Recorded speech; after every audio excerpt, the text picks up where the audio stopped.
everyone, thank you so much for clicking on this Netflix review. The fact that you are willing to sacrifice a few minutes out of your day to consume my content really does mean the world to me. For those of you that are unaware, I review everything that gets released on Netflix. So if you're ever curious about whether a new movie, series or show is any good, come to my channel and I will let you know. So today we're going to be reviewing the new Netflix horror slasher film, which is in the vein of pretty much every horror slasher film in existence, and that is There's Someone in Your House, which is based on the novel of the exact same name. But the premise, as I mentioned, is the same as any horror slasher film before this. We follow a group of high school students who are systematically hunted down and killed one by a mysterious masked figure.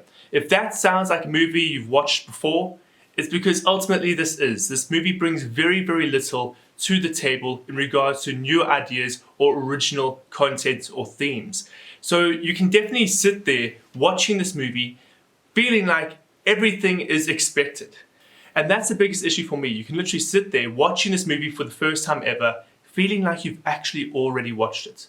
I can tell you right now, none of the twists or turns caught me by surprise, and I could literally tell you which character was going to die just because of my knowledge of previous slasher films. But that's not to say this is inherently a bad movie. If you are a fan of slasher films, if you like the formula and you know the formula and you still enjoy it, then this is a film that you can definitely sink your teeth into, because we've got some incredibly gruesome kills actually, we've got some really good performances from the actors, and we've got some decent visual effects, especially in the climax of the film.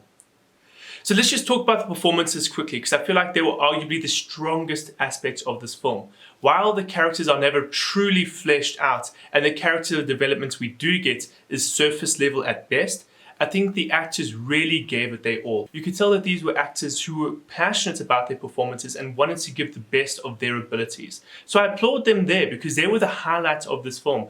Their characters, despite being service level, kept me engaged in the story and I wanted to know what happened to them by the end of the film. Of course, this is a slasher film. Let's talk about the kills. They were gruesome. There was a ton of blood. This felt like very much like Kill Bill Volume 1, where some small cut will result in this explosion of blood. And so that actually took me out of the viewing experience quite a bit, but it definitely added to the spectacle. There's a sequence where this guy has his Achilles tendon sliced, and there's just this explosion of blood all over the floor. And while I sat there, the first thing I thought was, okay, that was over the top. Watching it visually, I was surprised by the quality of the effect. It looked visually stunning. But I mean, of course, seeing the scarlet liquid exploding from someone's body is definitely going to make some people squeezy. If you're someone that enjoys horrors, you can look at this and go, wow, they did that stylistically very well.